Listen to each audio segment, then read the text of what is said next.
Contohnya nilai fundamental apa? Contohnya adalah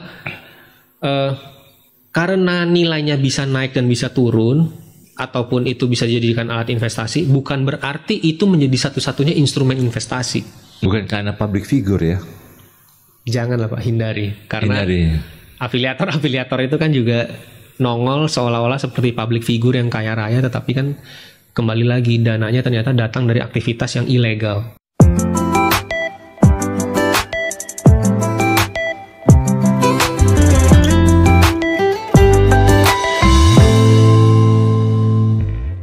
Ya, salam saudara. Kita berjumpa lagi dalam acara Redemption Issues. Kali ini kita bersama-sama dengan saudara Bob Jasper. Halo Bob, shalom Bob. Sehat-sehat selalu Bob ya. Terima kasih Pak, sehat Pak. Wah, Afner, Vicky baik-baik ya di rumah ya. Semua sehat Pak, terima kasih. Puji Tuhan. Saudara, hari ini kita ingin membahas sesuatu yang sangat menarik, kekinian yang berlaku, yang saat ini yang banyak dibahas oleh banyak orang-orang muda secara khusus sebenarnya. Bagi saya pun juga ini alien apa ini, benda makhluk asing apa ini. Tapi bagi orang-orang muda isu-isu ini lagi hangat dan bahkan mereka tergiur lah untuk mau main di situnya. Dan ini yang kita ingin bahas bersama-sama, cryptocurrency. Boleh juga. Iya Pak. Nah Bob, silakan nih Bob nih, karena bagi orang-orang tua kayak saya ini baby boomers, ini generasi baby boomers atau mungkin generasi X ini berpikir ini kripto ini apa ya? Iya, mungkin kalau kita mulai dari mudahnya sih Pak, kalau zaman dulu kan transaksi itu lewat barter. Bertukar barang, apa yang Bapak punya saya perlu dan apa yang saya bisa tawarkan yang Bapak juga bisa perlukan gitu kan. Nah, lalu setelah zaman barter lewat tuh sederhananya orang mulai bertransaksi menggunakan logam mulia, emas, perak, tembaga. Nah, logam mulia itu alatnya ya Pak ya, tapi prosesnya itu sebenarnya ada namanya proses pabrikasinya sendiri. Proses pabrikasinya ya logamnya harus dicairkan lalu dicetak dalam misalkan dalam bentuk koin-koin, atau kalau kayak di film-film Chinese yang jadul yang bentuknya kayak kapal gitu ya. Ada lubang gitu. Iya, gitu. Nah, itu prosesnya ada barangnya logam mulia lalu prosesnya ada pabrikasi. Nah, uang yang kita pakai saat ini bahannya itu kan ada yang kertas lah, tinta, terus ada yang untuk koinnya, lalu pabrikasinya dicetak, dibentuk, di print. Nah, untuk cryptocurrency sendiri ini sebenarnya mata uang juga, tapi barangnya itu ya di dunia digital, di internet. Tapi prosesnya pabrikasinya itu namanya proses membentuk blockchain ya Pak ya. Nah, blockchain itu sebenarnya proses membentuknya itu dicatat bersama-sama para pengguna cryptocurrency itu sendiri Pak Andi. Jadi tidak ada satu lembaga negara ataupun bank sentral yang menerbitkan mata uang itu. Karena prinsipnya mata uang ini, cryptocurrency itu ya dicatatnya secara bersama-sama lewat korporat berarti ya. Kumpulan orang-orang yang bersepakat. Korporasi ya. Kumpulan orang-orang aja sih ya Pak. Kumpulan orang-orang gitu. Yang lebih yang mau memiliki cryptocurrency tersebut bersama-sama dan dicatat dengan teknologi kriptografi Pak. Makanya dinamakan cryptocurrency, mata uang kripto, karena teknologi pencatatannya sebenarnya ada kriptografi dan di blockchain dicatat bersama-sama, atau arisan bareng-bareng kali Pak, dicatat bareng-bareng semua orang. Seperti itu sih Pak Andi, sederhananya ya Pak. Jadi tujuan daripada mereka adalah kemandirian lepas dari pengontrolan dari bank sentral gitu. Betul, sebenarnya semangatnya tuh orang banyak sebut decentralized finance atau sistem keuangan yang mandiri, yang tidak diawasi atau tidak terikat oleh satu negara. Dan tujuan dari cryptocurrency sendiri itu sebenarnya tujuan utamanya, goalnya itu transaksi dengan cepat, tanpa batas, nggak perlu clearing. Kalau kalau kita ambil contoh ya Pak Andi, kalau kita transfer dari Pak Andi di negara A, saya di negara B, lalu kita ada transfer uang. Saya login ke rekening saya, lalu saya ketik masukkan nomor rekening Pak Andi, lalu saya klik setuju, lalu saya autentikasi, saya masukin PIN, lalu saya kirim transaksi itu. Nah, transaksi itu kan sebenarnya duitnya nggak langsung sampai ke Pak Andi, tapi masuk ke dalam sistem perbankan, diverifikasi. Setelah diverifikasi, lalu menghubungi pihak bank dari rekening tujuan di Pak Andi, lalu banknya Pak Andi juga akan verifikasi, baru uang itu tiba di rekening Pak Andi gitu, berpindah. Nah, kalau cryptocurrency itu tuh karena sistem tadi mencatatnya bersama-sama Pak, sistem blockchain, jadi dia nggak perlu buku besarnya atau ledgernya Pak, itu nggak ada di bank dan negara gitu, nggak ada di bank dan negara. Jadi ledgernya itu ada di sistem blockchain tadi itu, bersama-sama itu. Jadi blockchain itu sebenarnya kesepakatan bersama aja ya. Proses pencatatan bersama-sama ya Pak. Proses pencatatan bersama betul, gitu ya. Betul. Itu sistemnya karena memang sudah ada algoritmanya ya. Dia ada teknologi kriptografi tadi ya Pak ya, supaya tidak gampang dibobol atau dicuri kepemilikan dari cryptocurrency sendiri gitu. Oh gitu ya. Iya Pak. Jadi bukan karena ada sentral yang jadi operate yang jadi. Nggak ada pengawasnya gitu ya Pak. Nggak ada pengawasnya betul, gitu. Betul betul. Dan nggak ada operator ya tadi, betul Pak. Tapi ini kenapa menarik bagi anak-anak muda sih?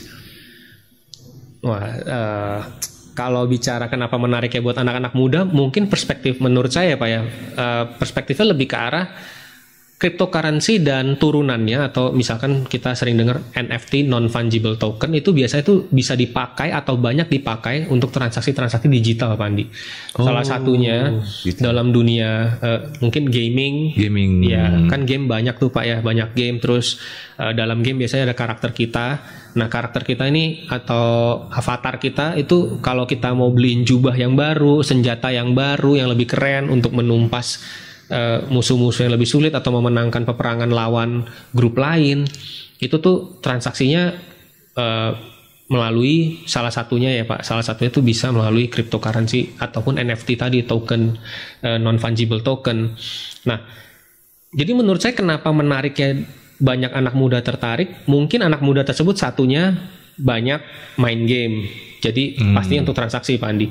Tapi sisi lainnya mungkin ya untuk berinvestasi sih, karena melihat trennya dalam 2 tahun belakangan, sejak 2021 itu trennya tuh agak bullish ya kalau orang sebutnya, kayak naik terus nih, wah kayaknya pasti cuan gitu kalau berinvestasi di cryptocurrency, seperti itu sih Pak. Jadi istilahnya anak-anak muda kan saat ini kan suka main games, jadi mereka ada kebiasaan hobi yang tersalur. Betul. Tapi juga bisa sebagai investasi.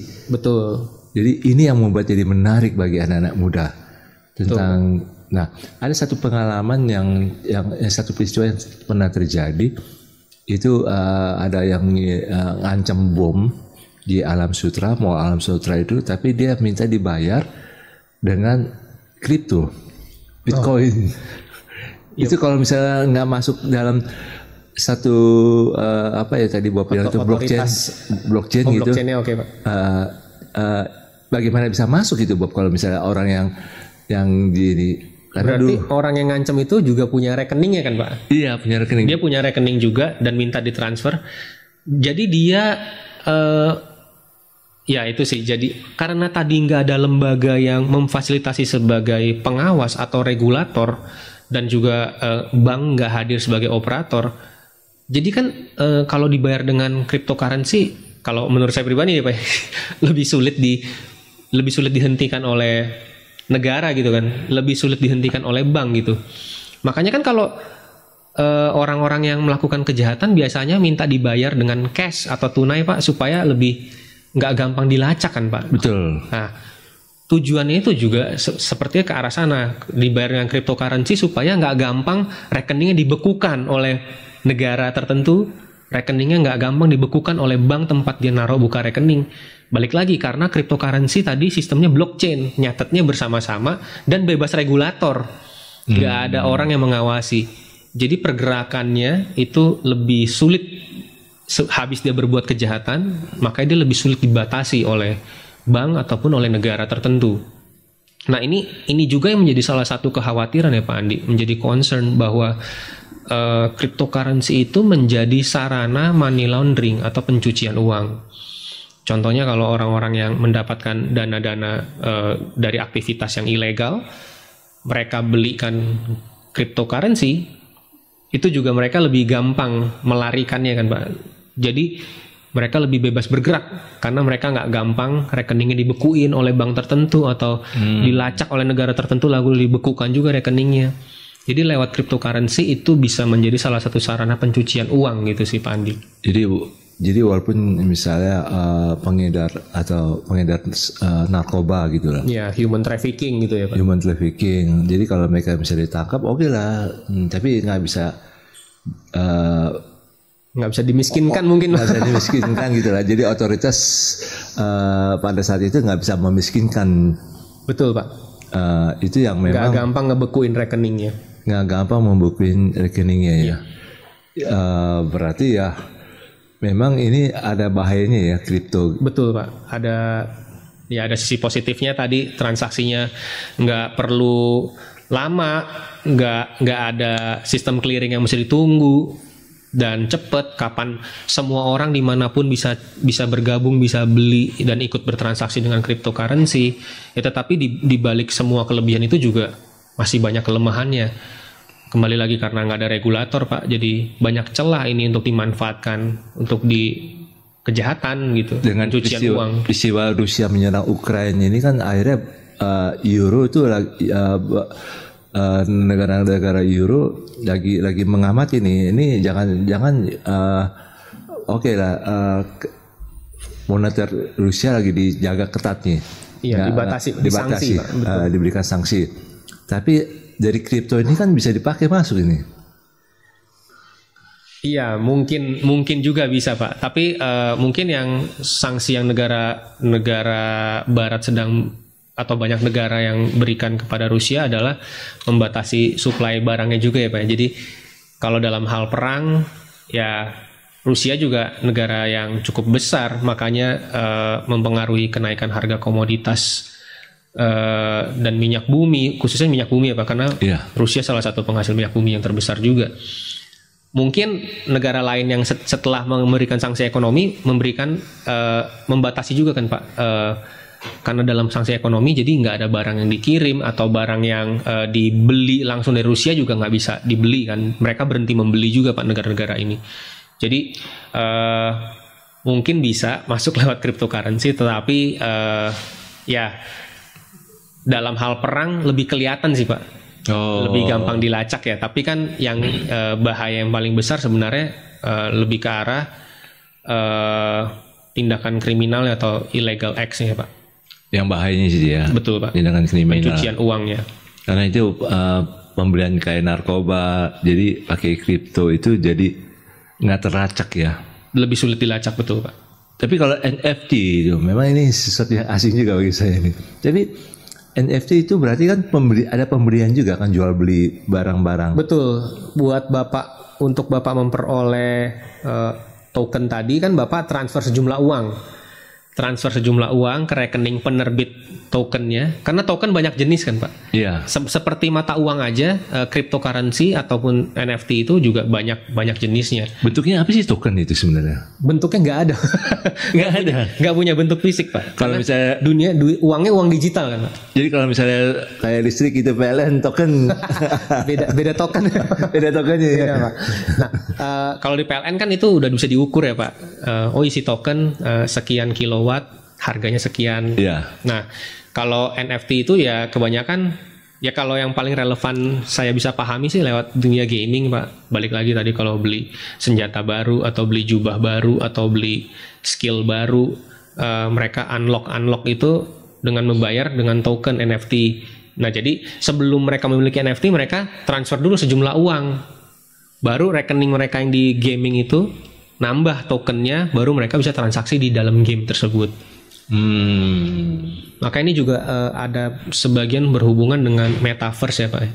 Dengan metaverse, kalau misalkan metaverse milik Facebook itu cukup hidup, nah orang-orang kan bisa di dalam metaverse itu juga bisa terjadi transaksi gitu Pak. Misalkan memasang iklan di dalam metaverse. Metaverse kan kayak kota gitu ya Pak ya. Iya, Kayak iya. kota sendiri. Nanti tuh di dalam kota metaverse itu juga mungkin ada blok-blok billboard atau apa yang kalau kita mau pasang iklan ya kita bayar juga dengan cryptocurrency ataupun token seperti itu Pak. Jadi ya itu ada hubungannya juga ke metaverse. Gitu ya.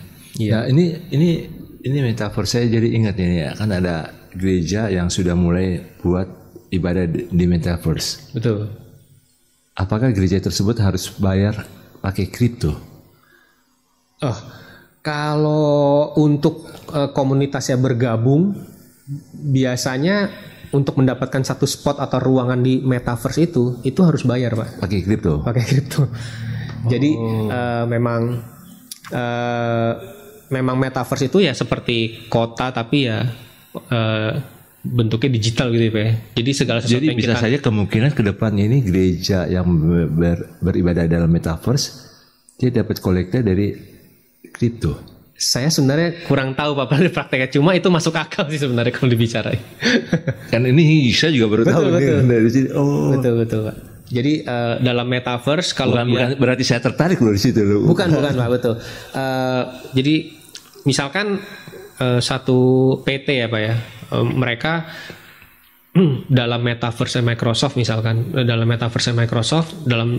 mereka tuh pengen punya satu ruangan meeting virtual itu supaya nanti isinya tuh untuk meeting berapa orang, terus avatar yang bisa hadir itu kan nanti avatar karyawannya semua bisa hadir seperti itu. Jadi itu juga nanti transaksinya kebanyakan dengan kripto Pak ataupun token. Wow, berarti kripto ini nggak harus yang bersifatnya gaming ya?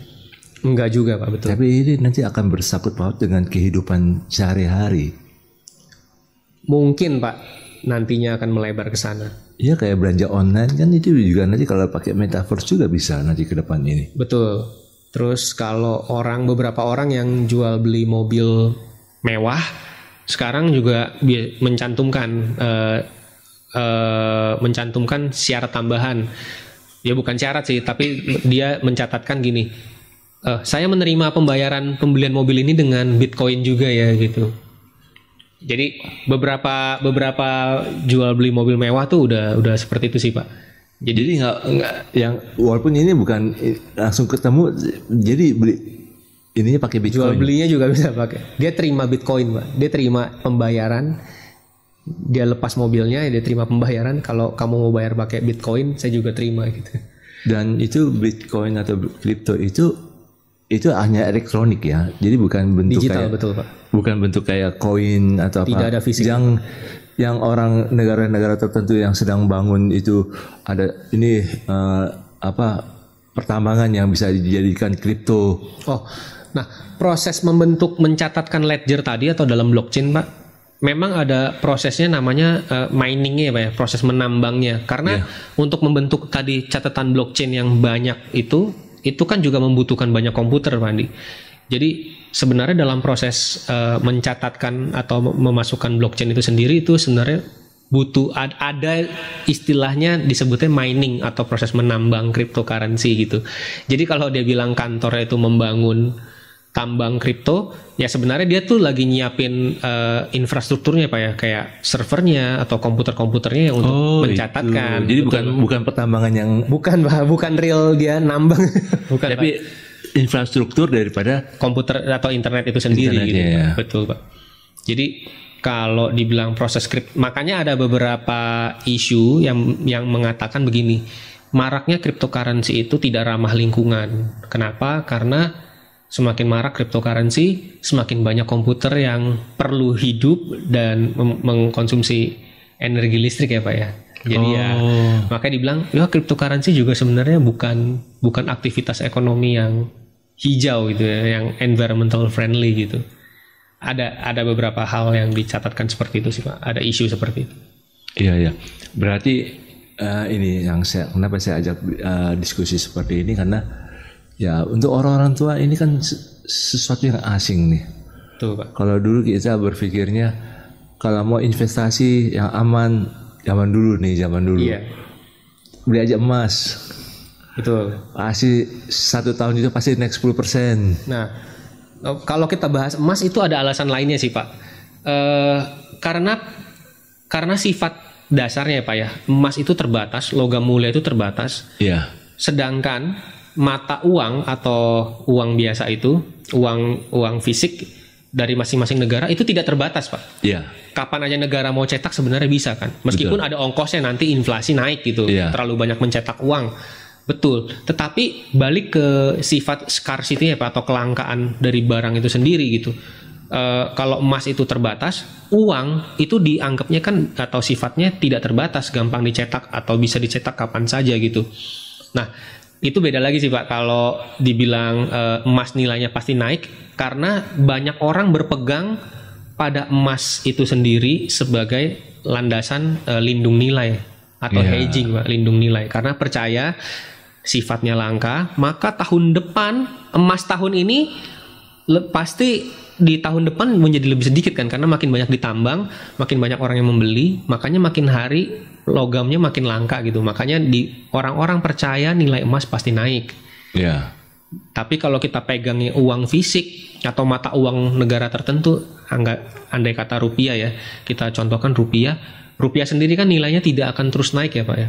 Tapi tergantung dari geopolitik, sosial ekonomi dengan terhadap negara lain gitu, nilai rupiah bisa tergerus. Oleh sebab itu orang lebih pilih emas Pak. Kalau kita bahas orang zaman dulu kenapa pilihnya investasi emas dan sampai hari ini masih berlaku emas, ya karena sifat emas masih langka gitu Pak. Cuman perilaku orang yang investasi emas 2 tahun ini berubah banyak ini. Kalau saya amati, kalau waktu awal pandemik orang berburu emas karena harganya naik bagus. Betul. Tapi waktu pandemi sudah mulai turun, penyakitnya sudah mulai turun, COVID-nya sudah mulai turun, emasnya juga ikut turun. Mungkin butuh dana untuk ngejalanin bisnis realnya Pak. Jadi emas mulai dijual kan. Emas mulai dijual. Iya, jadi kembali ke hukum supply demand atau permintaan penawarannya. Makin banyak yang menjual, ya mungkin orang mulai percaya bahwa ya permintaan emas mulai menurun, banyak yang lepas, penawaran lebih banyak, jadi harganya mulai turun juga Pak. Waktu Rusia serang Ukraina, emas itu langsung lompat tinggi itu. Ya. Tapi sekarang udah mulai turun lagi nih. Ya karena orang mungkin melihat panik ya Pak, panik buying ya Pak ya. Dalam kondisi perang, semua orang akan kembali kepada instrumen yang mereka percaya nilainya lebih tahan terhadap inflasi, ataupun mereka percaya sesuatu yang bisa digunakan di berbagai tempat. Karena emas kan bisa dijual di semua tempat, mungkin jadi mereka beralih ke investasi yang lebih aman Pak, yang nilainya lebih tahan inflasi. Jadi untuk orang-orang yang orang-orang tua yang baik generasi Y sama generasi X sama generasi baby boomers, ini mesti sadari bahwa sekarang ini anak-anak muda suka dengan gaming dan juga suka untuk investasi. Makanya mereka tuh tertarik dengan cryptocurrency ini. Mulai melirik ya Pak, betul. Sudah melirik. Nah ini yang membuat generasi baby boomers sama generasi X ini mesti memahami dulu nih pola pikir dan pergeseran zaman ya Pak ya. Pergeseran zaman ini. Betul. Kalau dulu kan main game itu untuk hiburan ya Pak ya. Iya. Tapi sekarang kan main game jadi mata pencarian Pak. Iya, jadi, betul. Saya rasa sih baby boomers dan generasi X itu mungkin orang-orang yang lebih senior mungkin harus memahami pergeseran itu. Cara berpikirnya ini ya. Betul, pergeseran paradigma ini yang memang harus dipahami dulu. Betul. Kalau tidak bisa dibayangkan Bob, ini orang tua dan anak atau cucu bisa berantem terus ini nggak cocok. Betul, bertengkar karena nganggap kamu main game terus, kerja sana misalkan menghasilkan uang gitu, cari duit. Iya. Sedangkan ini main game cari duit. Jadi iya Pak, perbedaan persepsi sih Pak. Ya perbedaan zaman, sekarang udah banyak orang yang menghasilkan atau memiliki daya ekonomi kan nggak perlu pergi kemana-mana, bahkan jualan bisa dengan toko online, investasi bisa beli emas kan sekarang nggak harus ke toko emas ya Pak. Betul. Nah itu yang mungkin orang-orang yang zaman dulu atau lebih senior tuh kurang paham. Ya beli emas kalau nggak megang emasnya mau ngapain? Ternyata enggak Pak, kan lewat aplikasi sekarang Pak. Iya. Kita beli emas bisa ngecer. Ngecernya nggak harus 5 gram, 2 gram. Iya, bisa punya 100.000 beli 100.000, bisa 200.000 beli 200.000, bisa ngecer emas. Iya. Dan di catatannya digital. Nanti kalaupun mau dijual bisa jual langsung, nggak perlu pergi ke pasar atau ke toko emas untuk menjual emasnya. Jadi ya itu sih Pak ya, pergeseran zaman Pak. Internet dan teknologi membuat hidup lebih efisien waktu, nggak perlu banyak bergerak, mobilisasi ke sana sini, dan lebih cepat juga transaksinya. Seperti Betul. itu sih Pak. Nah ini ya, makanya kan orang-orang tua ini harus memahami dulu pergeseran paradigma yang ada di antara anak-anak muda. Ya mungkin boleh dikatakan usia dari 17 sampai 35 ini. Atau mungkin sampai 40 juga bisa. Karena mereka ini nggak berpikir lagi jam kantor. Tuh. Nggak harus bangun pagi terus pergi ke kantor macet-macet Jakarta. Harus bisa jadi meeting tengah malam. Meeting tengah malam. Dan mereka tinggal duduk aja. Kalau apalagi yang namanya e-sport kan. E-sport betul Pak. Jadi mereka tinggal beli aja tempat duduk yang ini untuk main langsung. Main game jadi gamer, dan itu lebih mendatangkan keuntungan betul, bagi Pak. Mereka yang pemain para gamers ini. Betul. Lebih gede dari gaji karyawan 9 to 5 Pak. Karyawan yang duduk sehari-hari di kantor aja. Iya. Nah ini paling tidak kan perubahan paradigma ini, pergeseran paradigma dengan perkembangan zaman ini harus dipahami dulu. Betul. Sehingga pergesekannya tidak terlalu tajam. Nah, yang penting bagi orang tua soal kayak gini adalah value-nya apa yang perlu ditanamkan kepada anak dan cucu, sehingga value-nya itu value firman Tuhan. Jangan tergoda dengan ingin cepat kaya, kaya boleh, tapi ingin cepat kaya itu membahayakan. Cinta uang. Itu yang membahayakan nanti mereka. Betul Pak. Jadi kalau kita bicara cryptocurrency sebagai alat investasi Pak Andi, saya rasa menurut saya tidak bergeser nilai-nilai fundamental, tidak bergeser. Contohnya nilai fundamental apa? Contohnya adalah karena nilainya bisa naik dan bisa turun, ataupun itu bisa dijadikan alat investasi, bukan berarti itu menjadi satu-satunya instrumen investasi. Prinsipnya sama sih sebenarnya. Berinvestasi ada prinsip jangan letakkan seluruh atau semua telur kita dalam keranjang yang sama. Jadi anak muda mungkin alasan investasi juga beda-beda ya Pak Andi. Yeah. Ada yang emang pengen dapat untung, lalu dia cari tahu fundamental cryptocurrency ini gimana, secara historikal pergerakan harganya seperti apa, apakah lebih terpercaya, apakah ini cryptocurrency yang jenis currency yang baru, jenis mata uang kripto yang baru dan nilainya lebih fluktuatif lagi dan lebih beresiko, apakah dia lebih baik beli cryptocurrency yang udah lebih mapan, yang track recordnya udah lebih jelas karena aktivitas fundamental di belakangnya udah jelas ya Pak, dipakai untuk ngegame, misalkan ETR Pak, Ethereum itu udah banyak gamingnya, terus banyak nilainya udah lebih teruji, udah berapa tahun ada gitu ya. Jadi sebenarnya nilai-nilai fundamentalnya tidak berubah Pak, bahwa kita harus cermat dalam berinvestasi, berusaha menempatkannya jangan di satu keranjang doang, jangan mentang-mentang kriptonya dipercaya mau naik, jual rumah, pinjam uang untuk taruh semua di kripto, lalu saat harganya jatuh, dia pikir jatuh selamanya juga gitu. Iya. Jadi ya balik lagi sih Pak, untuk berinvestasi itu atau untuk memahami segala sesuatu, firman Tuhan itu nggak pernah berubah sih.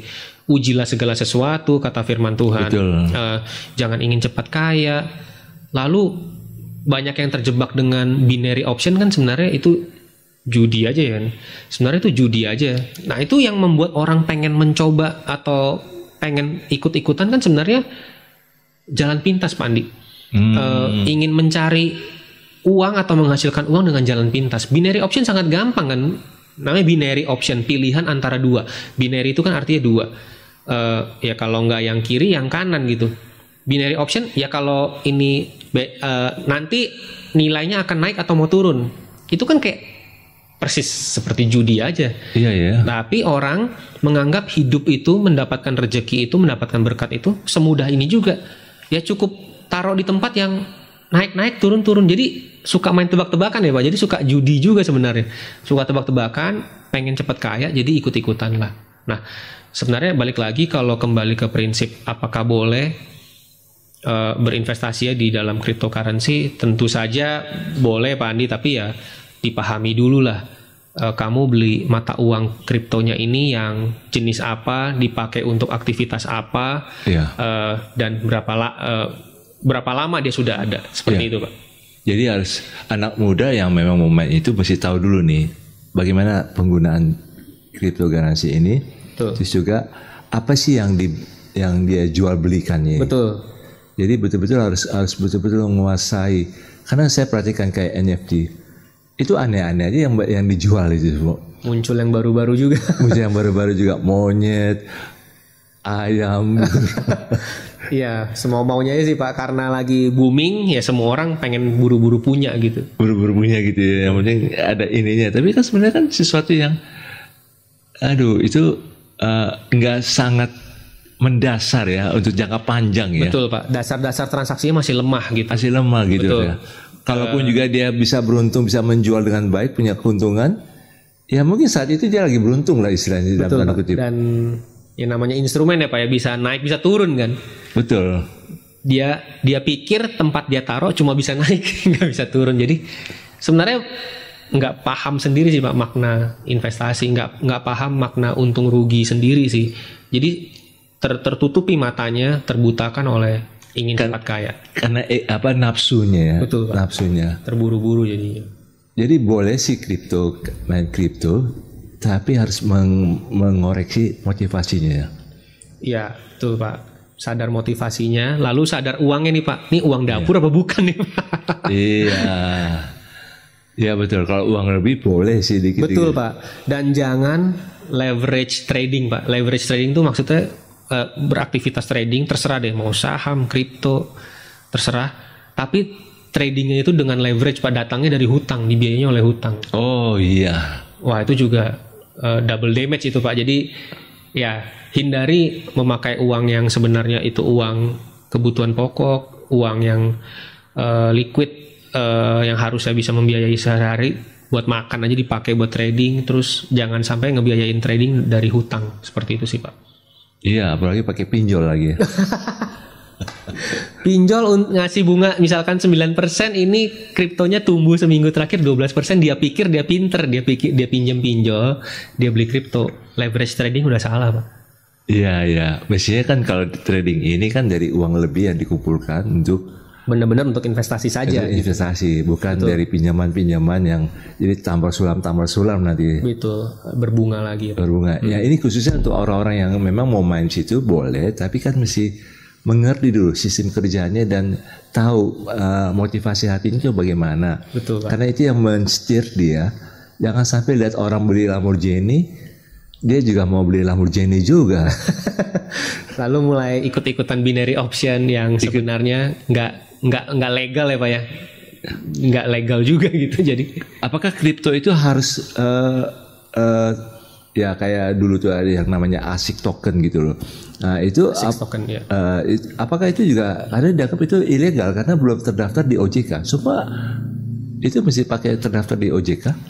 Iya Pak, karena kita adanya pemerintah itu kan sebenarnya salah satu fungsi pemerintah adalah melindungi rakyat ya Pak, melindungi masyarakatnya.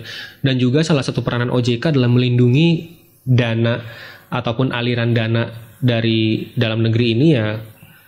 Jangan sampai kita sembarang beli cryptocurrency, sebenarnya yang dana itu mengalir ke tempat-tempat yang kita nggak tahu, tempat-tempat yang di luar, udah jelas misalkan di luar Indonesia, seperti itu sih Pak. Jadi kalau bisa kan kita ya kalau kita sebagai pemerintah hadir ya untuk melindungi rakyatnya supaya nggak terlindung dari aktivitas-aktivitas penipuan. Dan juga sebagai negara, kenapa sih negara juga harus mendaftar aktivitas-aktivitas jasa keuangan ini ya, supaya jangan sampai banyak yang tahu-tahu rugi miliaran ya Pak ya. Iya. Seperti itu sih. Jadi paling tidak kalau orang yang ingin main cryptocurrency ini mesti tahu nih, ini terdaftar apa belum? Betul. di OJK gitulah. Ya, kalaupun nggak terdaftar di OJK, dilihat dulu Pak. Tadi kan token ini transaksinya dipakai sebenarnya dalam hal apa sih? Oh, dalam gamenya terkenal atau enggak? User gamenya berapa banyak orang yang sudah download dan memakai game ini. Terus kalaupun mau dipakai, mau investasi tokennya ini, umur tokennya udah lama atau belum? Prospeknya nih gimana, akan naik apa enggak gitu sih Pak. Bukan karena public figure ya? Janganlah Pak, hindari. Karena afiliator itu kan juga nongol seolah-olah seperti public figure yang kaya raya, tetapi kan kembali lagi dananya ternyata datang dari aktivitas yang ilegal. Nah ini menarik nih, termasuk karena saya juga dengar ini isu-isunya gitu sih, ada hamba-hamba Tuhan yang merasa dirugikan dengan binary option karena juga main itu, jadi juga rugi. Saya nggak tahu berapa banyak, tapi ya cukup menyedihkan gitu sih. Jadi ya kalau kripto sih boleh, tapi kriptonya itu yang memang betul-betul harus tahu nih untuk apa, motivasinya apa, motivasi hatinya apa. Jangan hanya ingin cepat kaya. Landasan transaksinya juga gitu. Itu terdaftar di OJK apa tidak? Terus kalaupun juga ini kita harus tahu nih siapa nih yang pemegang tokennya ini, yang betul akan digunakan untuk apa gitu sebenarnya. Akan digunakan untuk apa? Kalau gamenya game yang bagaimana dan ya, berapa banyak? Terkenal nggak gitu ya? Ya. Banyak yang download nggak gamesnya? Hidup nggak nih ekosistem gamesnya, hidup nggak gitu? Nah, makanya kan ini untuk orang-orang muda memang mesti perhatikan hal-hal kayak gini. Betul Pak. Dan bukan karena ingin hanya sekedar nafsunya yang atau ikut-ikutan gitu ya. Ikut-ikutan euforia atau nafsunya, karena ya bukan mengecilkan, karena memang orang-orang yang kayak gini sepertinya emosinya, egonya mulai dikontrol oleh permainan itu, gamesnya. Iya Pak. Banyak ya emosionalnya banyak dikendaliin oleh kalah menang di gamesnya gitu kan. Jadi, iya, karena ada penasaran kenapa kalah nih. Ya, beli senjata yang baru gitu. Iya. Masuk lagi duitnya ke sana. Iya, itu yang memang mesti pahami, sehingga jangan sampai itu jadi apa ya, membuat dia jadi ya itu boleh dikatakan hampir juga ya kayak orang naik ikut pacuan kuda. Dulu waktu di Pulau Mas pacuan kuda. Wah, waduh kau bisa kalah ini. Tambah lagi.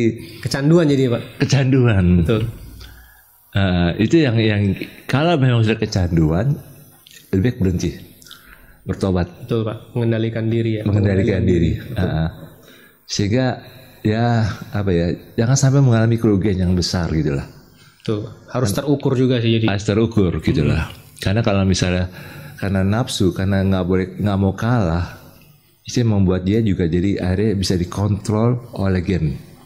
Betul sekali Pak. Nah, ini yang kita betul-betul bukan berarti kripto nggak boleh main di kripto, tapi memang mesti tahu batasannya di sejauh mana ini. Betul, harus mengenali diri sendiri dan mengenali instrumennya. Nah itu sih yang memang ini, makanya untuk orang-orang tua yang untuk baby boomers, generasi baby boomers dan generasi X, kalau anak cucu ini mengalami seperti ini harus tahu dulu nih, harus bisa mengarahkan. Betul. Jangan dianggap musuh. Karena kalau dianggap musuh, diomel-omelin, makin kabur Pak. Makin kabur. Mereka makin mencintai gamesnya daripada orang tua. Betul Pak. Nah itu jadi pergesekannya makin kuat. Nah lebih baik sambil didoakan, sambil juga mengarahkan dengan baik, dengan bijak sesuai dengan firman Tuhan, supaya menyelamatkan generasi yang berikutnya ini dengan baik, supaya jangan salah. Jangan terjebak dengan permain game-games yang akhirnya mereka terbuang waktu, terbuang uang, terbuang masa depan mimpi mereka hanya karena untuk ini. Bukan berarti salah gamesnya. Jangan ditentang juga untuk orang-orang yang memang mau profesinya melalui gamers, sebagai gamers, karena mereka juga bisa ini. Tapi jangan sampai itu juga membuat mereka akhirnya jauh dari Tuhan, jauh dari keluarga. Tuh. Itu yang kita harus ini. Mungkin juga untuk anak-anak muda, Kalau engkau belum menikah, perhatikan juga orang tuamu, sediakan waktu untuk orang tuamu. Tapi kalau engkau sudah menikah dan punya anak, punya istri dan anak, ya sediakan waktu lah untuk mereka. Biar ada batasan waktu, gamesnya itu ada batasan waktu, sehingga ada waktu untuk betul-betul untuk istri dan anak atau orang tua. Jadi jangan hanya fokus hanya memuaskan egonya. Canduan gamesnya terus-terusan gitu. Iya, canduan game. Jangan sampai 2 hari main games, tiba-tiba kedapatan sudah meninggal di tempat. Iya, sedihnya ada kejadian seperti itu. Iya, ada yang sampai kayak gitu, 2 hari nggak makan, nggak minum, hanya duduk di situ, akhirnya mati di tempat. Itu menyedihkan sekali. Iya. Ya, Bob, terima kasih. Sama-sama, Pak Andi. Waktunya untuk bisa berbagi. Senang hati, Pak. Ya, nanti saudara ya dikasih. Mari kita belajar di soal ini dan kita memang berdoa supaya untuk generasi baby boomers dan generasi X supaya kita bisa ikutin perkembangan yang ada, perkembangan kisaran paradigma. Tapi kita juga tidak bertentangan, tidak konflik. Kita tidak membangun konflik dengan generasi muda. Tapi kita boleh mengerti, kita boleh mengarahkan mereka. Baiknya bagaimana, apa yang mereka buat. Nilai-nilai dalam keluarga itu jangan sampai diabaikan. Nilai-nilai firman Tuhan jangan sampai diabaikan. Karena masa depan mereka adalah tanggung jawab mereka juga. Tapi kita juga punya tanggung jawab memberikan nilai-nilai. Sehingga mereka tidak bergeser dari nilai-nilai itu. Seperti firman Tuhan yang katakan, didiklah anak muda sesuai dengan panggilan, dengan diri mereka. Supaya pada hari tuanya mereka nggak akan menyimpang dari kebenaran itu. Amin. Ya, terima kasih Bob. Terima kasih Fandi. Tuhan Yesus berkati. Iya, Pak. Karena firman Tuhan adalah pelita bagi kaki kita dan terang bagi jalan kita. Tuhan Yesus memberkati.